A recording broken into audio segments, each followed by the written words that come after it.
कि दीपावली का त्योहार कितने लोग मनाते हैं? हाँ हाँ तो उठाइए आराम से, सब लोग मनाते हैं। अच्छा ठीक, हाथ नीचे कर लीजिए। अच्छा, दीपावली में जो पूजा होती है लक्ष्मी गणेश जी की, वो पूजा कितने लोग करते हैं? वो लोग हाथ उठाएं। लक्ष्मी गणेश जी की पूजा कितने लोग करते हैं? आप करते हैं भैया? बहुत अच्छी बात है, हम कहाँ कह रहे हैं गलत बात है भैया, खूब पूजते रहो। गोबर गणेश पूजने से तो कल्याण ही होगा हमारे समाज का। बहुत अच्छी बात भैया, लक्ष्मी पूजो नहीं तो लक्ष्मी मिलेंगी कैसे फिर? पूजना चाहिए भाई, हम तो नहीं कह रहे नहीं पूजना चाहिए। माताएं बहने हाथ उठाइए, कितने लोग लक्ष्मी गणेश जी की पूजा करते हैं दीपावली के दिन? हाथ उठा दीजिए आप लोग, हाँ ऊंचे ऊंचे हाथों उठाइए जो लोग करते हैं।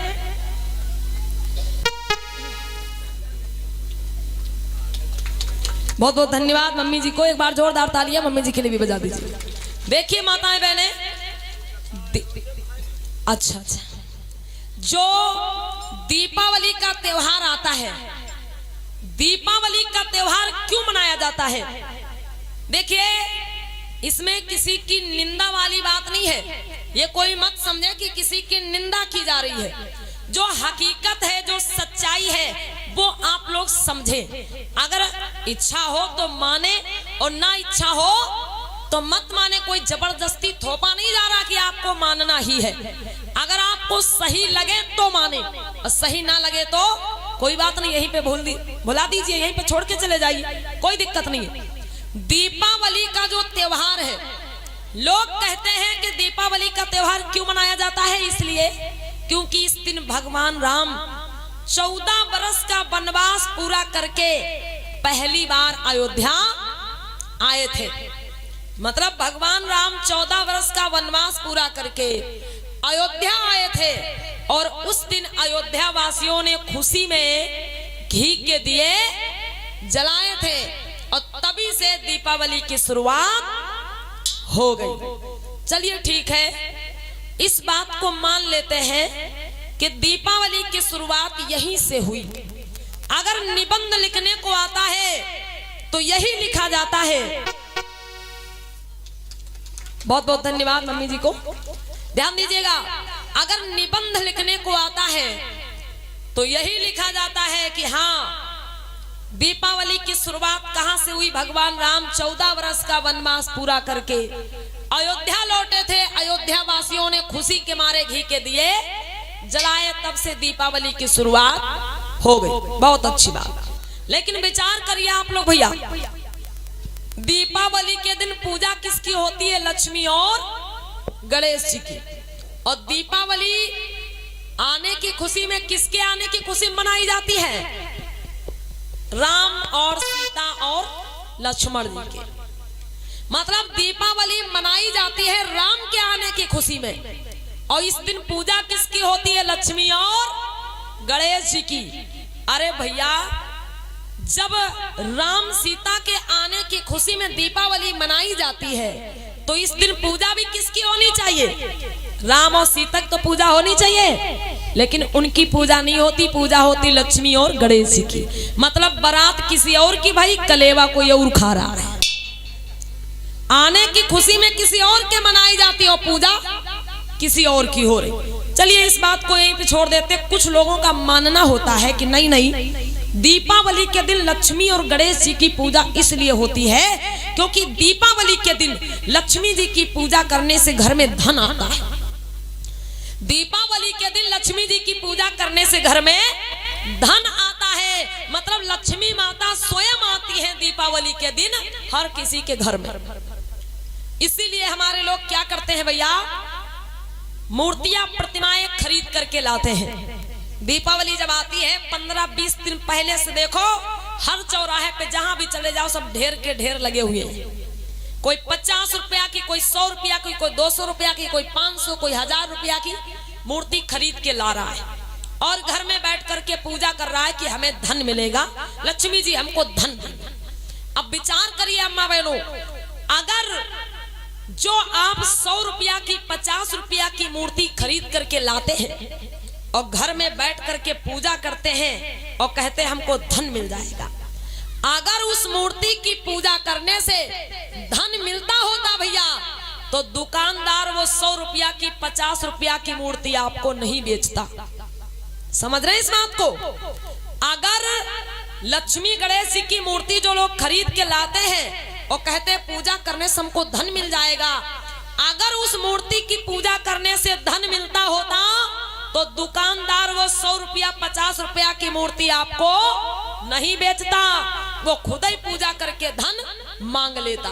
अब विचार करो भैया, किसी को पता चल जाए कि हाँ इधर खेत में सोने का घड़ा गड़ा हुआ है, भाई किसी व्यक्ति को पता चल जाए कि इधर खेत में सोने का भरा घड़ा गड़ा हुआ है, तो वो व्यक्ति क्या करेगा? पूरे गांव में हल्ला मचाएगा, भैया तुम चलो खोद लाओ, भैया तुम चलो ले आओ, हल्ला मचाएगा। वो तो अकेले ही जाके ले आएगा पूरा। तो अगर लक्ष्मी गणेश जी की पूजा करने से, अगर उस मूर्ति को घर में लाने से उससे धन बरसता होता तो दुकानदार वो 100 रुपया 50 रुपया की मूर्ति आपको नहीं बेचता, वो खुद ही पूजा करके धन मांग लेता।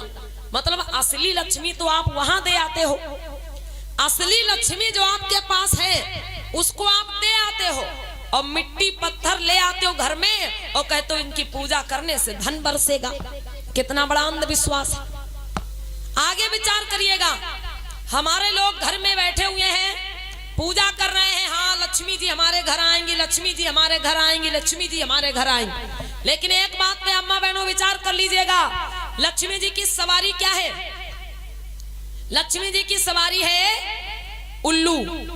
लक्ष्मी जी की सवारी क्या है? उल्लू। अब आप लोग बताइए, दीपावली के दिन कितना भी कोई गरीब आदमी हो भैया, कितना भी कोई गरीब आदमी हो, हर किसी के घर में ज्यादा से ज्यादा लाइट होती। आजकल दीपक और मोमबत्ती का काम ही खत्म, सब इलेक्ट्रॉनिक सुविधा है, बढ़िया चमकदार बल्ब जल रहे हैं, छत से लेकर के नीचे से लेकर के हर जगह। मतलब कितना भी गरीब आदमी हो उसके घर में खूब उजाला ही उजाला होता है। आप लक्ष्मी जी की पूजा कर रहे हो घर में बैठ के, लक्ष्मी जी को बुला रहे हो और एक तरफ आप घर के चारों तरफ लाइट ही लाइट जला के बैठे हो, और भैया लक्ष्मी जी जो है ना उनकी सवारी जो है उल्लू, वो उजाले से मजबूर है। उल्लू को उजाले में दिखाई देता है? बताइए आप लोग, उल्लू को उजाले में दिखाई देता अम्मा बहनों? नहीं दिखता है। तो फिर तुम कैसे कह सकते हो लक्ष्मी जी हमारे घर आएंगी? अरे घर में बैठे पूजा कर रहे हो और घर के चारों तरफ आपके उजाला जल रहा है, अगर लक्ष्मी जी आएंगी भी ना, उनकी सवारी को दिखाई नहीं देगा उजाले में, तो वो आएंगी कैसे? और दूसरी बात भैया, दीपावली के दिन गोला पटक्का तो खूब ही दगत, और उल्लू हो चाहे कोई पक्षी हो, गोला पटक्का तो बहुत डरात भैया। दीपावली के दिन गोला पटक्का तो खूब ही दगते, और उल्लू हो कोई पक्षी हो, गोला पटक्का बहुत डरता है। अब आप एक तरफ घर में उजाला जला के बैठे हो, उनकी सवारी को दिखाई नहीं देगा, और एक तरफ आपके घर में द्वारे पे भाई खूब गोला पटक्का दग रहे हैं, उल्लू गोला पटक्का की आवाज सुनेगा, आएगा ही नहीं। अब बताओ लक्ष्मी जी कैसे आएंगी तुम्हारे घर? कैसे आएंगी बताओ? तुम पूजते रहो, धन कभी नहीं मिलने वाला। लक्ष्मी जी आएंगी, पता किसके घर आएंगी? मुसलमान भैया के घर आएंगी। काहे? क्योंकि वो लोग तो दीपावली मनाते नहीं भैया, मुसलमान भैया लोग तो दीपावली मनाते नहीं, और उनके घर में होगा अंधेरा, और लक्ष्मी जी का हेलीकॉप्टर सीधे जाके उन्हीं के घर में उतरेगा, क्योंकि अंधेरे में भैया उल्लू को बिल्कुल साफ दिखाई देता है। अंधेरे में उल्लू को बिल्कुल साफ दिखाई देता है, और उजाले में उसको नहीं दिखाई देता। वो लोग बिना पूजा किए धनवान हो जाएंगे, और तुम बुलाते रहो लक्ष्मी जी नहीं आने वाली। कैसे आएंगी भाई? जो चीज खतरा है उसको तुम जला के बैठे हो, तो कैसे लक्ष्मी जी आ जाएंगी? बताइए आप। तो प्यारे बंधुओं, पूजा करिए। पूजा का मतलब ही होता है पूरी जानकारी। पूजा का मतलब क्या होता है? पूरी जानकारी। उसके बारे में पहले पूरी जानकारी कर लीजिए। अब बुला रहे हो लक्ष्मी जी को, तो भाई अपने घर में अंधेरा रखो, क्योंकि अंधेरे में दिखाई देगा उनकी सवारी को, उजाले में दिखाई नहीं देगा तो आएंगी कैसे वो? इसलिए माताओं बहनों देखिए, त्योहार का मतलब मैंने अभी क्या बताया, त्योहार का मतलब होता है तुम्हारी हार। त्योहार का मतलब ही होता है तुम्हारी हार। ये जितने भी त्योहार हैं, त्योहारों को नहीं मनाना है। अगर आपको मनाना है तो पर्व मनाइए। पर्व आपके कौन से हैं? 14 अप्रैल बुद्ध पूर्णिमा, विजय धम्म दशमी, माघ की पूर्णिमा, ये पर्व है आपके। आषाढ़ की पूर्णिमा, ये पर्व है आप लोगों के। इन पर्वों को मनाइए माताओं बहनों। और बाकी जितने ये त्योहार आप लोग मनाती है ना, ये त्योहार आप लोगों के हैं ही नहीं। ये त्योहार इसीलिए बना दिए गए ताकि हमारे लोग इन्हीं त्योहारों में उलझे रहें और अपने बारे में कबहू कुछ ना सोच पावे। क्योंकि हर महीने में एक त्योहार आता है, एक त्योहार गया तो दूसरा आने वाला है। अब हमारी माताएं बहनें क्या करती हुए त्योहार की तैयारी में लगी रहती। हाँ भाई, करवा आने वाला, बिटिया के यहाँ करवा ले जाना है। रक्षाबंधन आने वाला, अरे भाई राखी लेके जाना है। भैया दूज आने वाली, अरे भैया दूज लेके जाना है। मतलब इन्हीं तीज त्योहारों में व्यक्ति उलझा रहता है। जितना लोग कमाते हैं उससे ज्यादा इन्हीं तीज त्योहारों में खर्च हो जाता है, लेकिन लोग समझ नहीं पाते। रक्षाबंधन आता है अम्मा बहनों, रक्षाबंधन। अब रक्षाबंधन में हमारे समाज का करोड़ों रुपया जाता है। कैसे करोड़ों रुपया जाता है पता अम्मा बहनों? 1 रुपया की कीमत नहीं होती धागा की, और वो धागा आपको 50 रुपए का दिया जाता है। जो धागा 1 रुपये का होता है वो धागा आपको 50 रुपए का, 100 रुपए का दिया जाता है। अब बताओ, केवल रक्षाबंधन वाले दिन ही हमारे लोगों का करोड़ों रुपया जाता है। और सबसे ज्यादा ये तीज त्योहार मनाता कौन है? हमारे लोग, SC ST OBC समाज के लोग। सबसे ज्यादा यही लोग इन त्योहारों को मनाते हैं। इसलिए माताओं बहनों, इन त्योहारों को मनाना बंद करिए, क्योंकि त्योहार हमारे आपके हैं ही नहीं, हमारे आपके पर्व हैं। जब बुद्ध पूर्णिमा आए बड़ी धूमधाम से मनाइए आप लोग। आपके निकट नजदीक में बुद्ध विहार बना हुआ है। कहां पर? सोहरिया में। हाँ, ये माननीय हमारे भैया जी, माननीय हरिलाल बाबू जी यहाँ पर बैठे हुए हैं। आपके यहाँ बहुत सुंदर बुद्ध विहार बना हुआ है सोहरिया में। माताओं बहनों, जब कोई अपना पर्व आए तो सब लोग मिलकर के बुद्ध विहार में जाइए, पुष्प अर्पित करिए, मोमबत्ती जलाइए, ठीक है, और बड़े धूमधाम से अपने पर्वों को मनाना शुरू करिए माताओं बहनों। एक बात और बता देते हैं, संस्कारों वाली। हमारी माताएं बहनें संस्कार करती हैं। संस्कार कौन कौन से? जिस दिन से बच्चे का जन्म होता है उसी दिन से संस्कार शुरू हो जाते हैं। जिस दिन से बालक का जन्म हुआ उसी दिन संस्कार शुरू हो जाते हैं। जैसे कहीं जब बच्चे का जन्म हुआ तो सबसे पहले क्या होता है माँ बहनों? छठी होती है। उसके बाद क्या होता है? बरहा होता है। उसके बाद क्या होता है? मरचटना होता है इधर, हाँ मरचटना होता है। और उसके बाद क्या होता है? मुड़ना।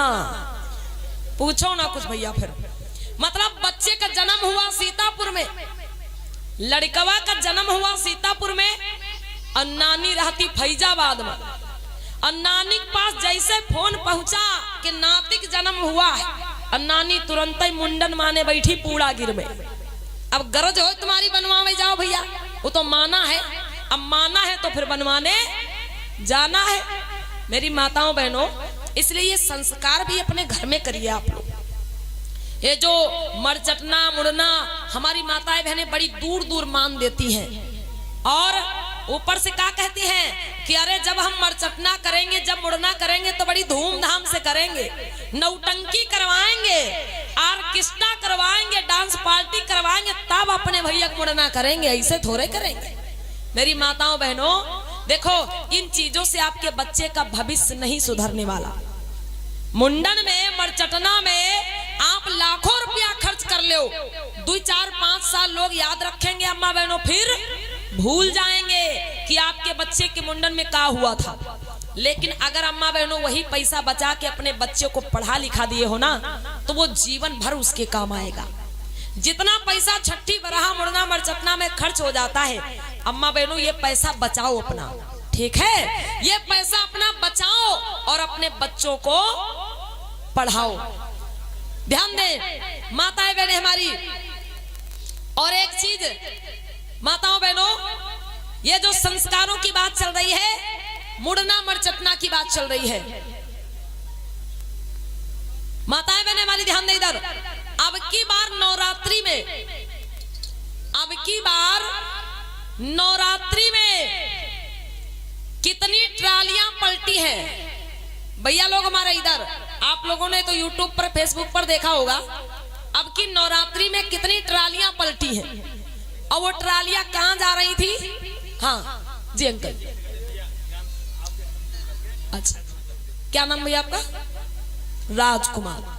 भाई एक बार जोरदार ताली बजाइए हमारे राजकुमार भैया जी के लिए। बहुत बहुत धन्यवाद है। ये भैया जी ने जो अंधविश्वास अपने गले में बांध रखा था, इससे भैया हमारे मुक्त हो गए। एक बार जोरदार ताली भैया के लिए बजा दीजिएगा। माताओं बहनों, इसी का नाम है परिवर्तन। जब इन चीजों से आप मुक्त होंगे तभी आप बाबा साहब भगवान बुद्ध के अनुयायी कहलाएंगे। और अगर इन अंधविश्वासों में पड़े रहेंगे तो फिर आप भगवान बुद्ध बाबा साहब के अनुयायी नहीं हो सकते, ये समझना। तो अम्मा बहनों, जो संस्कारों की बात चल रही है अभी तक, सुन ले आप लोग 2-4 मिनट और।